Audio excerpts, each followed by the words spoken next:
So Roofman is a crime comedy directed by Derek Seinfranz, who he kind of done some art house stuff like Blue Valentine and stuff like that. And here he tries to frame like a little bit of a silly and sympathetic story for the true life story of Jeffrey Manchester. So Jeffrey Manchester, based on this true story here, and they do show some news footage at the end to kind of so you can compare. I always like when biopics do that. They have like the footage at the end so you can compare a little bit. So this was based on a true story about a criminal who would rob a whole bunch of McDonald's by just coming in through the roof. He would just cut a hole straight through the roof, drop down inside, steal from the safe, and was a very much like acted like a gentleman thief. He knew how to like treat the people that he was robbing from. So he was very clever like that. He was so clever, in fact, that even when he got caught and was sent to prison, he found a way to escape. And after he escaped, he ended up finding a safe refuge in a Toys R Us and hiding out there. So, this is the type of story where it's like, wow, it's a very wild, true crime type story. And it seems like, for a guy hiding out in a Toys R Us, you could have a lot of fun with that concept. You could frame it, as a little bit of like an isolation story. You could draw from like the humanity of the character, and you could point out some of the silliness in that scenario. And I think a good choice for the actor that they got for this role is Channing Tatum. I think Tatum does have a kind of a natural flow for comedy where it doesn't feel like he has to try too hard. But what I do appreciate about Derek's direction here is that he actually manages to give like Tatum a very like meaty emotional role. Like there are scenes that are genuinely tragic. Like this is a veteran who doesn't feel like he has a place in the world. Like he feels like he's losing touch with his family. He's separated from his daughter. His wife looks down on him, and he just feels like after being sent to prison, like he's lost everything and just is struggling to make ends meet at that point. So you really feel for him, that it kind of makes it a little bit hard to appreciate the absurdity of his situation, especially when he's been given the side eye by his friend of Steve, played by Lakeith Stanfield, which is pretty much he's doing the same role he always does, but just kind of like more of a casual observer who occasionally gets involved here and there, and he's kind of bookended for most of the film. And I think, and the first act, yes, you do get some funny bits where he's in the Toys R Us, he's trying to narrowly get around cameras, he's living on a diet of M&Ms, he's living behind displays, he's relying on all the products inside the store. And, that's how the film has kind of been marketed. And it's pretty funny for the first act. But then, you start questioning, okay, where is this going? What are you going to do with this material to make me care about this character more? Because if it was even just like 90 minutes, like the film runs over 2 hours, but if it was just 90 minutes of this, it feels like it would wear thin pretty quick. And thankfully, they do find more to do with the character.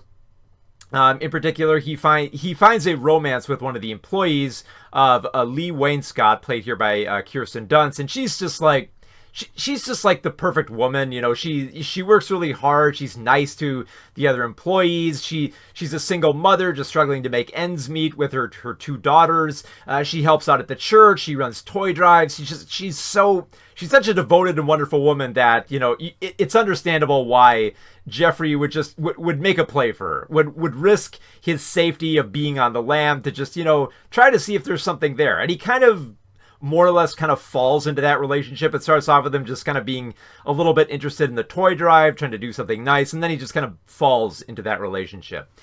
And that relationship kind of occupies the entire second act of the film, because at that point, like the film kind of recognizes that, look, there is something between Channing and Kirsten that maybe we should explore this. Maybe we should, have some more scenes of chemistry between the two of them. And it's nice. There definitely is something there, but the entire second act, like, it just feels like it's trying to be a romantic comedy, and a very, like, sentimental romantic comedy. Like, there's barely any danger in it throughout. That even with, like, the imposing Toys R Us general manager, played by Peter Dinklage, who's just such a cartoonish dick. Like, he's like the worst boss you could work for. He's egotistical. He makes very inappropriate jokes. You can't wait for Jeff to get some type of revenge on him. And he gets a little bit of revenge on him here and there. He kind of like messes with the schedule. He tries to like stick up for, he tries to like encourage some employees to kind of stick up for themselves. And he does kind of have a little bit of a crescendo when he finally, kind of humiliates this guy in a little bit of an indirect way. But much like Lakeith's character, he is also kind of like bookended in between this kind of romantic comedy that is focused on. And I wouldn't mind that so much. I wouldn't mind like the detour from the crime comedy aspect, except it rarely feels like the romance is building on anything. There's some nice moments between Tatum and Dunst that they're nice together, but it rarely feels like they're building. Like it's just like, oh, this is a cute moment. Okay, I'd like to see where else their relationship could go, but it's like, okay, it's building on more of the same stuff as they get into like the Christmas season, so they got a little bit of a Christmas theme here, and Jeff starts questioning his motives a little bit, but it always felt like there were two different modes to this film. It's either Jeff, feeling like an isolated mess and just being, feeling like he's abandoned by the American system. And then when he's around, Kirsten Dunst's character, he's just so energetic and happy and just like the best guy ever. It feels like he's in a completely different movie at that point. Like I said, it's like, okay, here's the crime comedy portion and here's the romantic comedy portion. And there's a huge tonal shift between them that by the time you get to the third act, where Tatum needs to get all this money to get out of Dodge as quickly as he can, you're like, oh right, this is supposed to be the story about a criminal, and yeah, we kind of gotta like wrap this up. And that's such a frustrating aspect of this film, because Channing Tatum is really good in this role. I think that the director here finds something that you don't see out of a lot of actors in this type of role.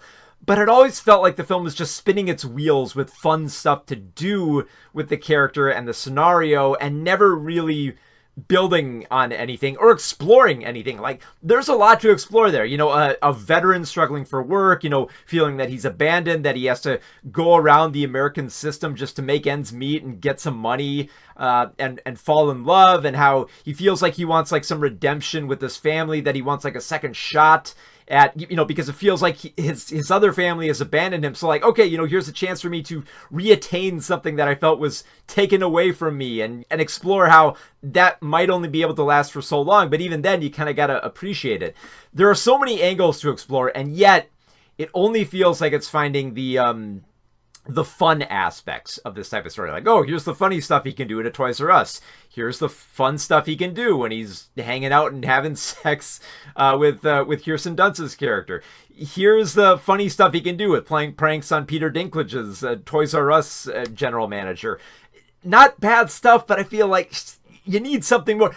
This film runs over 2 hours, and it never felt like there was momentum here. It always felt like just, okay, here's a bunch of weird and wild stuff that happened. Kind of crazy, right? And I mean, it's so frustrating, because Jeff is a very likable character. You want to see him as this guy who's not trying to be like an evil criminal who deserves all this prison time that he's been granted, which I thought it was fascinating how at the end of the film they bring up how he made several other attempts to escape from prison. I feel like there's some more fun stuff you can do with that, but it just feels like they're scratching the surface here. It just feels like there's a distance between the reality that you could explore here and the kind of like fun, giddy nature and the melodrama that you could evoke from Jeff in this type of scenario. So I really want to like Roofman, because there are some fun scenes. There are some neat little jabs here. There's some funny little moments where like there's a naked Channing Tatum running around Toys R Us trying to get away from a